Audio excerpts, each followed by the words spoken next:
અમરેલીના ચર્ચિત લીટરકાંડ કેસમાં પાટીદાર યુવતી પાયલબેનને જામીન મળતા તેઓ જેલ મુક્ત થયા હતા અને પોતાના ઘર વિઠ્ઠલપુર પહોંચતા પાટીદાર સમાજમાં ખુશીની લહેર જોવા મળી હતી। આ સમગ્ર પ્રકરણની શરૂઆત એક નકલી લેટર પેડથી થઈ હતી, જે તાલુકા પંચાયત પ્રમુખ કિશોર કાનપડિયાના નામવાળો bogus letter pad social media પર વાયરલ થયો હતો। આ બાબતે કાનપડિયાએ પોલીસ ફરિયાદ નોંધાવી હતી, જેના પગલે પોલીસે ભાજપના પૂર્વ હોદ્દેદાર સહિત 4 લોકોની ધરપકડ કરી હતી।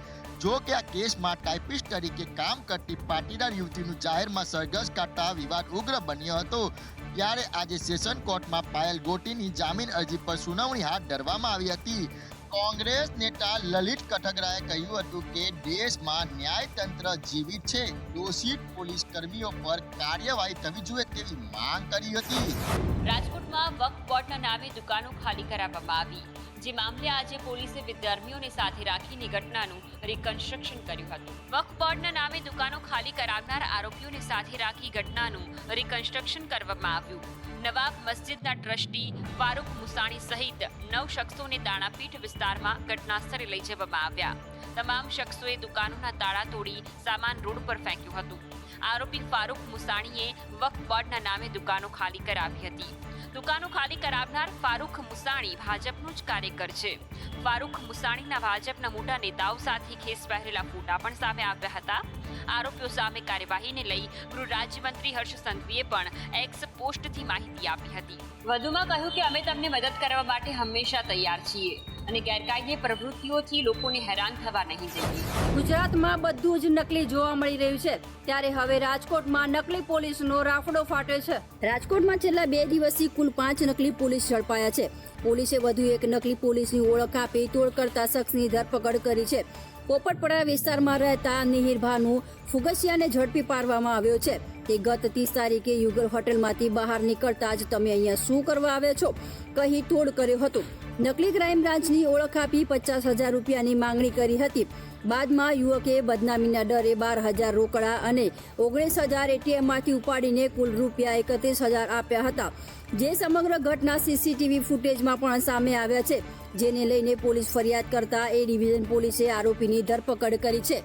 તો ગઈકાલે જ પોલીસે અન્ય 4 શખ્સોની નકલી પોલીસની ઓળખ આપીને તોડ અને અપહરણના ગુનામાં ધરપકડ કરી છે। ભાવનગરની સમરસ હોસ્ટેલ ફરી વિવાદમાં આવી છે। હોસ્ટેલમાં પ્રાથમિક સુવિધાને લઈને વિદ્યાર્થીઓએ ભારે હોબાળો મચાવ્યો હતો। વિદ્યાર્થી પોતાના ઘરથી દૂર અભ્યાસ માટે જતા હોય છે। અહીં પોતાના અભ્યાસ માટે અનેક પ્રકારના પડકારો તેઓ સામનો કરતા હોય છે। વિદ્યાર્થી સારી રીતે ત્યાં જ ભણી શકે જ્યારે તેનું આરોગ્ય સચવાયેલું રહે, પરંતુ ભાવનગરમાં આવેલી સરકારી સમરસ હોસ્ટેલમાં વિદ્યાર્થીઓ સ્વાસ્થ્યને હાનિ પહોંચાડે તેવું ભોજન પીરસવામાં આવે છે, જેને લઈને મોડી રાત્રે મોટી સંખ્યામાં હોસ્ટેલમાં રહેતા વિદ્યાર્થીઓ રોડ પર ઉતરી વિરોધ પ્રદર્શન કર્યું હતું। વિદ્યાર્થીઓ આંદોલન ઉપર ઉતરતા જ એબીવીપી અને એનએસયુઆઈ પણ સમર્થનમાં આવ્યા હતા। ઘટનાની જાણ થતાં જ પોલીસનો કાફલો પણ હોસ્ટેલમાં દોડી આવ્યો હતો। જો કે આપને જણાવી દઈએ કે સમરસ હોસ્ટેલમાં વિદ્યાર્થીના ભોજનમાં ઈયળ અને લોટમાં જીવાતો જોવા મળી છે। વારંવાર રજૂઆત કરવા છતાં પણ કોઈ નિરાકરણ આવી રહ્યું નથી। ત્યારે આગામી દિવસોમાં જો નિરાકરણ નહીં આવે તો ઉગ્ર આંદોલનની ચીમકી વિદ્યાર્થીઓ દ્વારા ઉચ્ચારવામાં આવી છે। પાવાગઢમાં પંચમહોત્સવ કાર્યક્રમનું આયોજન કરવામાં આવ્યું હતું, જેમાં હાજર રહેલા રાજ્ય સરકારના મંત્રી કુબેર ડિંડોરે મોટું નિવેદન આપ્યું।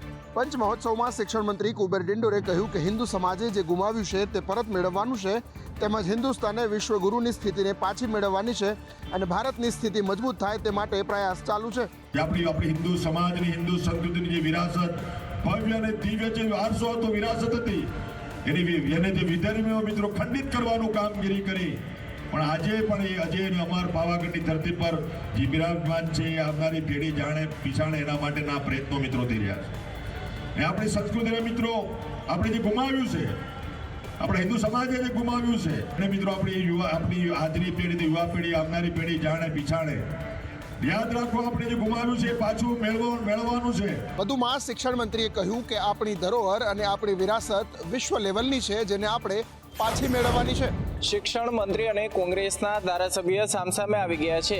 શિક્ષણ મંત્રી કુબેર ડિંડોરે હિન્દુ સંસ્કૃતિની ચિંતા કરતું નિવેદન આપ્યું છે। આ નિવેદનને લઈને કોંગ્રેસના ધારાસભ્ય અમિત ચાવડાએ પ્રહાર કરતા કહ્યું કે શિક્ષણ મંત્રીએ શિક્ષણની ચિંતા કરવી જોઈએ। આપણી હિન્દુ સમાજની, હિન્દુ સંસ્કૃતિની જે વિરાસત, ભવ્ય અને દિવ્ય જે વારસો હતો, વિરાસત હતી, એને જે વિધર્મીઓ મિત્રો ખંડિત કરવાનું કામગીરી કરી, પણ આજે પણ એ અજય અને અમર પાવાગઢની ધરતી પર જે બિરાજમાન છે એ આવનારી પેઢી જાણે પીછાણે એના માટેના પ્રયત્નો મિત્રો થઈ રહ્યા છે. પ્રધાનમંત્રી નરેન્દ્રભાઈ મોદી સાહેબ એ દિશામાં મિત્રો કામગીરી કરી રહ્યા છે. આપણો દેશ વિશ્વગુરુની સ્થિતિમાં મિત્રો હતો. વિશ્વગુરુ કેવું છે, ધર્મ અને સંસ્કૃતિની ચિંતા પછી કરજો, નરેન્દ્રભાઈની પ્રશંસા કરવાનું કામ પછી કરજો, પણ ગુજરાતમાં જે તમારી જવાબદારી છે, લોકોએ જેના માટે તમને સરકારમાં બેસાડ્યા છે, એ ગુજરાતમાં શિક્ષણ વ્યવસ્થા ખાડે ગઈ છે. શિક્ષણ ખાડે ગયું છે એની ચિંતા પહેલા. તો હવે જંત્રીને લઈને ચિંતા કરવાની જરૂર નથી તેવી ખાતરી ગુજરાતના મુખ્યમંત્રી ભૂપેન્દ્ર પટેલ દ્વારા આપવામાં આવી છે અને જે સારો નિર્ણય હશે તેની વિચારણાને લઈને આગળ વધીશું. જંત્રી માટે ચિંતા ના કરશો. મુખ્યમંત્રી ભૂપેન્દ્ર પટેલે જંત્રી વિશે વધુમાં કહ્યું કે હાલ બધાના મગજમાં જંત્રી જ ચાલે છે, પરંતુ જંત્રીને લઈને આપણે સારી રીતે સરળ રીતે આગળ વધીશું, જેથી જંત્રીને લઈને ગભરાવાની કોઈએ જરૂર નથી, કારણ કે જે સારો રસ્તો હશે તેના તરફ આગળ વધીશું. જંત્રી મુદ્દે સીએમ દ્વારા સૂચન પણ મંગાવવામાં આવ્યા છે અને જે સારામાં સારો સૂચન હશે તે અંગે વિચારણા પણ કરવામાં આવશે. તો મુખ્યમંત્રી ભૂપેન્દ્ર પટેલે વધુમાં જણાવ્યું હતું કે 2 રૂમ રસોડા માટે અને મોટા મકાનો માટે કેવા પ્રકારના નિયમોની જરૂર છે, જ્યારે નાના મકાનો માટે પણ કેવા પ્રકારના નિયમની જરૂર છે તે મુખ્યમંત્રીને જાણ પણ કરવામાં આવશે. દર વર્ષે યોજવામાં આવતો ફ્લાવર શો અમદાવાદની આગવી ઓળખ બની ગયો છે. એએમસી દ્વારા જે ફ્લાવર શોનું આયોજન થતું હોય છે તેનું આજે ઉદ્ઘાટન કરવામાં આવ્યું છે. ચાલુ વર્ષે ફ્લાવર શોને અલગ અલગ ઝોનમાં વહેંચવામાં આવ્યો છે, જેમાં દેશની વૃદ્ધિ અને વિકાસ, દેશની સંસ્કૃતિ અને વારસો, ફ્લાવર વેલી તેમજ ભવિષ્યનો માર્ગ જેવા અલગ અલગ વિભાગો મુજબ ફ્લાવર શોમાં સ્કલ્પચરથી લઈને પ્રતિકૃતિ પણ મૂકવામાં આવી છે. ચાલુ વર્ષે યોજાનારા ફ્લાવર શોમાં ઓડિયો ગાઈડ પણ આપવામાં આવી છે, જેમાં ફ્લાવર શોની મુલાકાત લેવા આવનાર વ્યક્તિ QR કોડ સ્કેન કરીને ફૂલ અને સ્કલ્પચર અને ઝોન વિશેની માહિતી મેળવી શકશે. ગુજરાતના મુખ્યમંત્રી ભૂપેન્દ્ર પટેલના હસ્તે આ ફ્લાવર શોનું ઉદ્ઘાટન કરવામાં આવ્યું છે. આજથી આ ફ્લાવર શો જાહેર જનતા માટે ખુલ્લો મૂકવામાં આવશે અને આ વર્ષની સારી બાબત એ છે કે આ વર્ષે VIP એન્ટ્રીનું પણ આયોજન કરાયું છે. નર્મદા ખાતે આવેલી દુનિયાની સૌથી ઊંચી પ્રતિમા સ્ટેચ્યુ ઓફ યુનિટીની લોકપ્રિયતામાં સતત વધારો થઈ રહ્યો છે. આ વર્ષે સ્ટેચ્યુ ઓફ યુનિટીએ પ્રવાસીઓની સંખ્યામાં ગત વર્ષનો પણ રેકોર્ડ તોડ્યો છે. સરદાર વલ્લભભાઈ પટેલની મહાનતાના કારણે જ તેમની યાદરૂપે નર્મદા નદીના તટે તેમની ખૂબ જ વિશાળ, સુંદર અને ભવ્ય પ્રતિમા બનાવવામાં આવી છે, જેને સ્ટેચ્યુ ઓફ યુનિટી નામ આપવામાં આવ્યું, જેની લોકપ્રિયતામાં વર્ષોવર્ષ સતત વધારો નોંધાયો છે. પ્રતિમાની બનાવટ વિશે વાત કરીએ તો સ્ટેચ્યુ ઓફ યુનિટીની ઊંચાઈ 182 મીટર છે. તેને વિશ્વની સૌથી ઊંચી પ્રતિમા માનવામાં આવે છે. સતત આ સ્થળની લોકપ્રિયતામાં નોંધપાત્ર વધારો થઈ રહ્યો છે.